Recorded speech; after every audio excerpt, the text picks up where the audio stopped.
예, 안녕하십니까. 저는 한국성급 미래기술연구팀장을 맡고 있는 문건필입니다. 우선 금일 웨비나에서 발표 기회를 주신 맥넷에 감사 인사를 드립니다. 올해는 그 한국성급 창립 60주년 행사를 소규모로 가졌었는데요. 우리 성급은 디지털 및 친환경 기술로 재도약하겠다는 의사를 표명한 바 있습니다.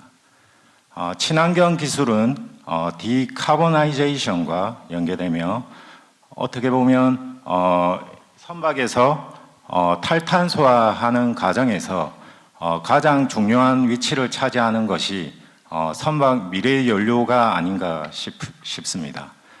그런 부분에 대해서 오늘 제가 소개하도록 하겠습니다. 목차는 다음과 같습니다. 오늘 일단 웨비나에 참여해 주신 분들이 조선, 해운 및 관련 연구기관 분들이 많으실 텐데요. 다들 아시다시피 탄소 집약도, 즉 1톤의 화물을 단위 거리를 이송할 때 발생하는 CO2 총량 측면에서 타 운송 수단보다 선박이 가장 효율적임을 알고 계실 텐데요. 일단 이런 특징 때문에 해운 산업은 꾸준한 성장을 이루지 않을까 생각되고 있습니다. 2019년 기준으로 일단 그 국제항해 선박에서 배출되는 CO2 배출량이 전체 글로벌 CO2 배출량의 약 2%를 차지하고 있고요. 아래 좌측에 보이는 그림은 선종별 CO2 배출량이고요. 아래 우측에 그리면 연료 사용량을 나타내고 있습니다. 일단 그 국제 항해를 하는 선박 같은 경우에는 현재 주 추진 기간 그리고 발전용으로 쓰이는 보기 엔진들이 전부 그 내연 기관들을 사용하고 있기 때문에 저는 이 발표에서 내연기관에서 사용할 수 있는 대체 연료에 대해서 설명드리도록 하겠습니다.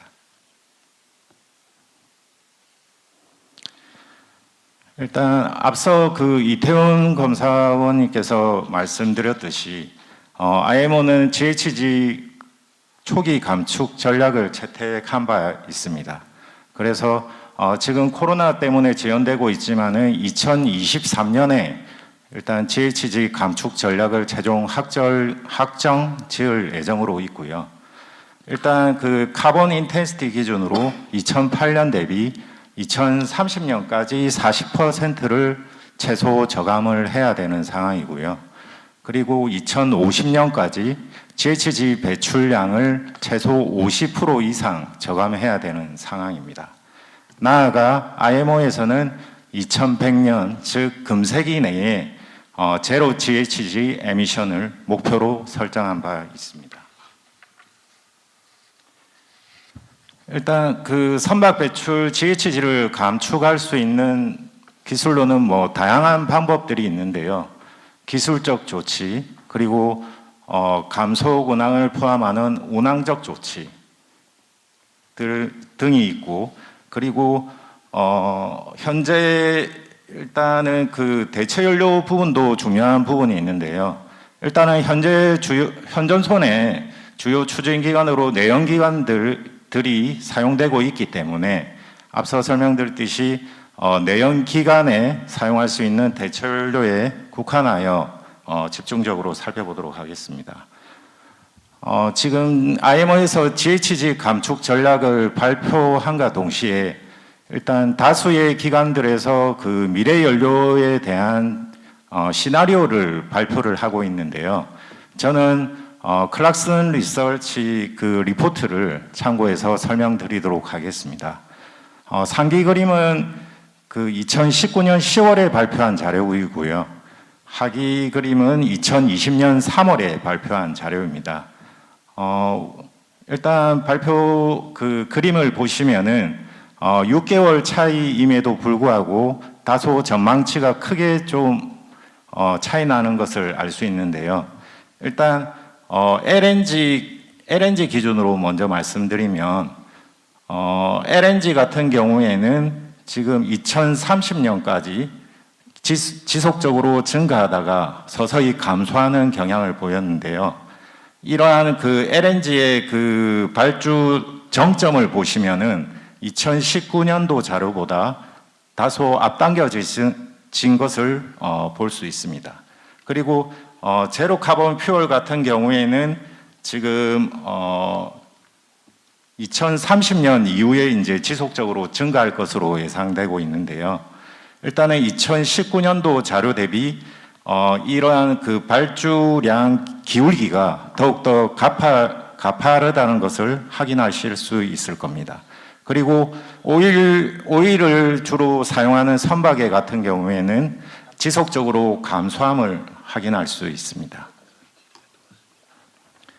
즉 이러한 그 리포트를 분석해 볼 때 로카본 퓨얼로의 전환이 좀 더 빨라질 것이라고 예측하고 있고요.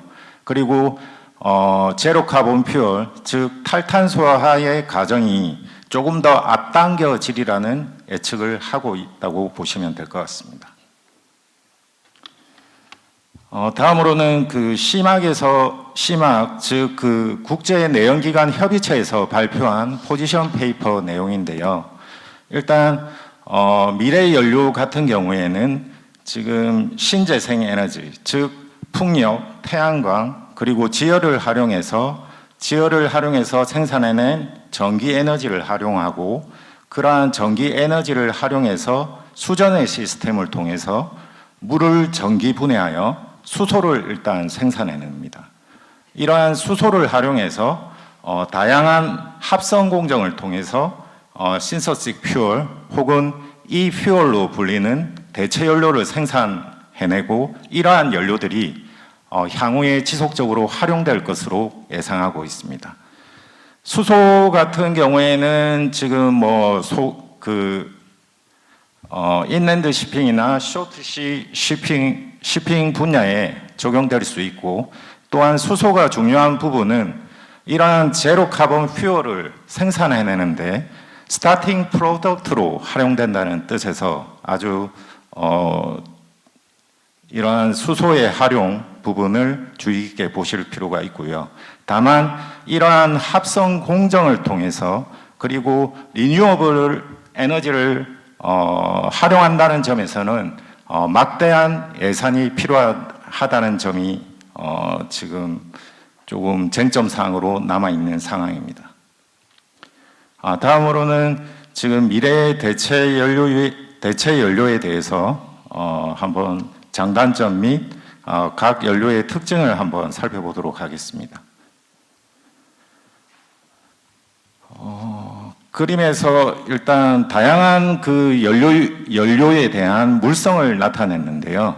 일단은 단위 최적당 에너지를, 즉 에너지 덴시티 기준으로 보면은 다양한 대체 연료들이 HFO 대비 상당히 낮음을 확인할 수 있습니다. 이에 따라서 required 탱크 볼륨 자체가 상당히 커지는 경향이 있는데요. 일단은 제로 카본 퓨얼의 대표로 불리우는 아모니아 같은 경우에는 HFO 대비 약 2.8배, 그리고 하이드로젠 같은 경우에는 탱크 용량이 4.1배 정도 커져야 되는 상황이고요. 보온재까지 감안하게 된다면 상당한 부피를 차지할 것으로 예상되고 있습니다. 다만 그 CO2 저감 측면에서는 지금 제로 카본 퓨얼인 아모니아나 하이드로젠 같은 경우에는 CO2를 90% 이상 저감할 수 있다고 보고되고 있고요. 로 카본 퓨얼인 LPG, LNG 등은 약 5에서 24%까지 저감할 수 있는 특징이 있습니다. 그리고 황산화물과 입자상 물질은 모든 대체 연료들이 약 90% 이상을 저감할 수 있다고 보고되어지고 있습니다. 다만 질소산화물 같은 경우에는 지금 아모니아 같은 경우에는 티어3 규제를 충족하기 위해서 지금 SCR이나 EGR 같은 저감 기술의 적용이 필수적으로 동반되어야 동반되어야 하는 상황이고요. 여기서 말씀드리고 싶은 부분은 GHG 규제의 만족 부분이 대기 오염형 규제를 만족하지 않는다는 것을 제가 말씀드리고 싶습니다. 다음은 제로 카본 퓨얼의 대표 주자로 불리는 지금 아모니아를 설명드리겠습니다. 아모니아 같은 경우에는 이런 그 수소를 어떻게 생산하느냐에 따라서 그린 아모니아 혹은 블루 아모니아로 불려지는데요. 앞서 설명드린 신재생 에너지를 통한 수소 생산을 하였을 경우 그린 하이드로젠이 생산되고 이를 합성 과정을 통해서 만든 연료가 그린 아모니아가 되겠습니다. 하지만 앞서 대규모 설비에 대한 투자에 대해서 말씀드렸는데요.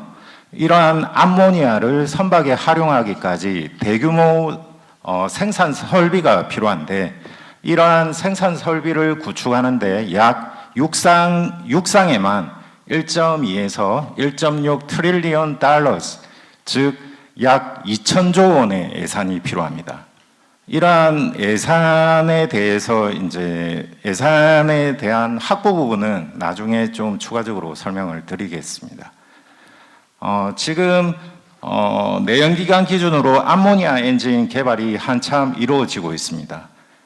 MAN 같은 경우에는 지금 작년부터 해서 2024년에 이제 시장에 리리즈할 목표로 지금 개발이 한참 진행 중이고요. 포스트록 엔진을 주로 생산하고 있는 바르질라 같은 경우에는 올해 3월에 이제 암모니아에 대한 기초 연소 테스트를 수행했었고요. 그리고 올해 6월부터 이제 엔진 개발 프로젝트를 이제 추가적으로 진행한다고 보도 자료를 낸 적이 있습니다. 그리고 하이드로젠 같은 경우에는 일반적으로 수소라고 하면은 추진 체계를 연료 전지를 생각하시는 분들이 대다수일 텐데요. 지금 유럽을 중심으로 이러한 수소를 내연기관에 적용할 수 있는 DF 엔진 개발이 지금 진행 중으로 있습니다. 지금 유럽의 그 벨기에의 엔진 제조사인 ABC와 그리고 해운사인 CMB가 벤처 회사를 만들어서 지금 비하이드로라는 수소 DF 엔진을 만들고 있고요. 이 출력 범위는 2.8메가와트급까지, 즉 보기로는 충분히 활용될 수 있는 출력대를 가진 수소 DF 엔진을 개발 중에 있습니다. 또한 하이드로빌이라는 선박을 통해 지금 하이드로젠 듀얼퓨얼 엔진이 지금 실제 유럽에서는 운행 중에 있기도 하고요. 그리고 유럽에서는 지금 메탄올 개제기를 통해서 생산된 그 수소를 직접 추진 시스템에 연관지어서 지금 DF 엔진이 이니오 엠버라는 제조사를 통해서 2메가와트급 DF 엔진이 개발되고 있는 상황입니다. 다음으로는 그 아모니아나 수소 같은 연료는 연료 중에 탄소 성분이 없는 제로 카본 퓨얼입니다. 하지만 라이프 사이클 관점에서의 넷으로 제로 카본 퓨얼이라는 관점에서 보면은 지금 신서식 NG 혹은 바이오 NG 이런 그 신서식 메탄올 이러한 대체 연료들이 지금 주목받고 있는 상황이고요. 지금 MAN 같은 경우에는 실제적으로 이러한 신재생 에너지를 통해서 메탄을 생산할 수 있는 그런 플랜트를 직접 구축하기도 했고, 지금 올해 그 유럽에서 일부 선박을 지금 그 듀얼 퓨얼 엔진으로 개조를 해서 이러한 신서식 LNG를 지금 해상 실증하는 테스트를 진행하고 있는 것으로 알려져 있습니다. 그리고 바르질라 같은 경우에도 지금 현존하는 LNG DF 엔진 같은 경우 이러한 신서식 LNG 혹은 바이오 LNG를 그대로 사용할 수 있고 또한 기존의 LNG 인프라를 그대로 활용할 수 있기 때문에 이러한 연료도 지금 주목하고 있고요. 윈지디 또한 XDF 엔진에 적용할 수 있는 그런 가능성을 보이고 있는 상황입니다. 앞서 세 가지 연료에 대해서 소개해 드렸는데요. 일단은 바이오 퓨얼 자체는 바이오 연료만 하더라도 엄청난 종류의 엄청난 종류를 이제 보유하고 있고요. 이러한 바이오 연료는 연료의 원료 혹은 제조 공정에 따라 지금 분류되고 있습니다. 이러한 바이오 연료가 주목받고 있는 것은 바이오 연료 자체가 CO2 중립 사이클을 가지고 있는데요.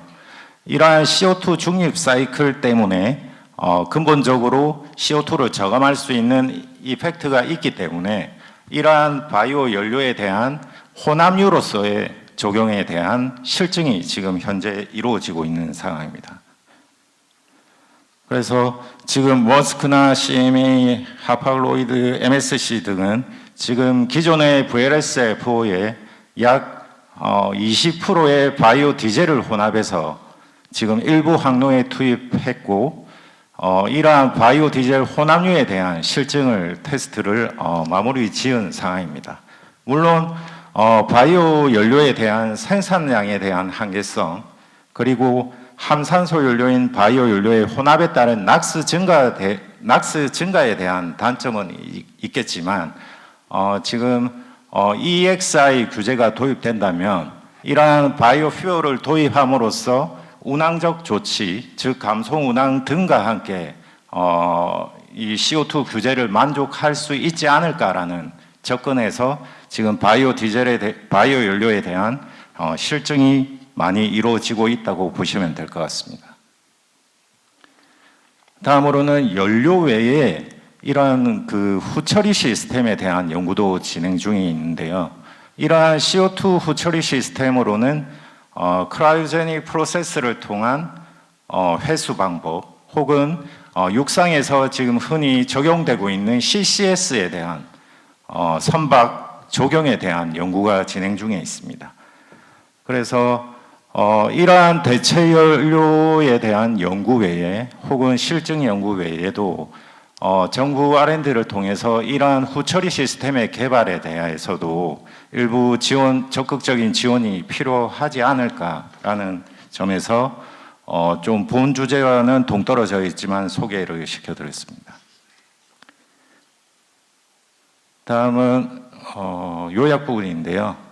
일단은 GHG 에미션 규제를 만족하기 위해서 많은 기술적 조치, 운항적 조치 혹은 다양한 기술들을 접목할 수 있는 상황입니다. 꼭 한 가지 기술로만은 2050 GHG 규제를 만족할 수는 없지 않을까라고 생각을 했었고요.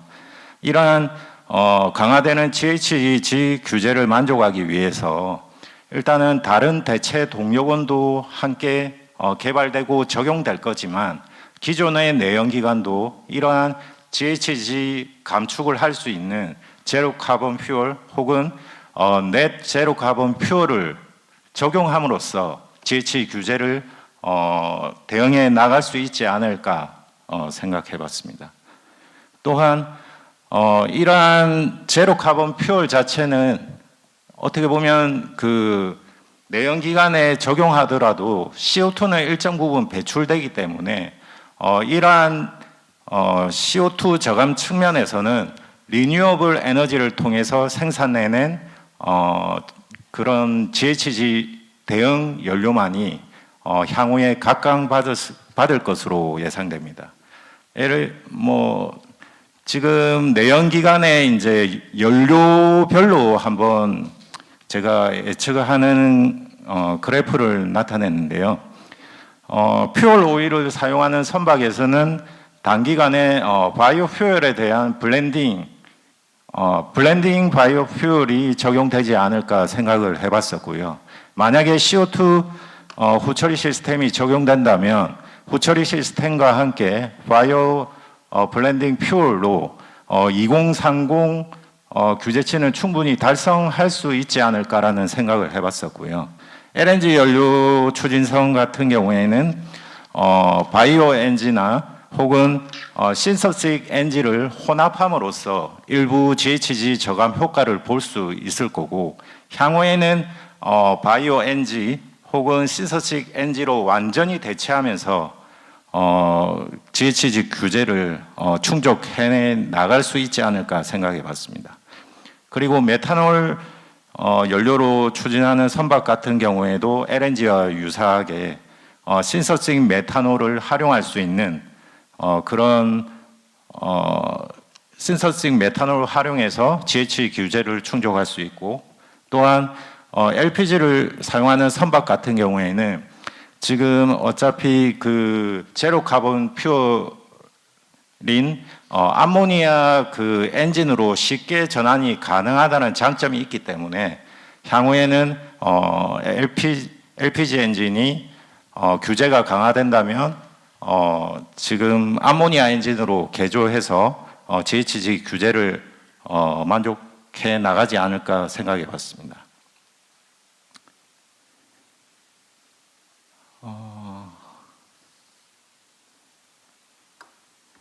지금 시간이 좀 많이 됐는데요. 일단은 저희 한국 성급에서는 일단 저탄소 연료에 대한 연구, 그리고 제로 카본 퓨얼에 대한 연구 또한 아국 그 기업들과 많이 수행을 했는데요. 일단은 탈탄소화 과정에서 우리 한국 성급이 조력사로서 동반자로서 역할을 충실히 수행할 수 있도록 노력하겠습니다. 감사합니다.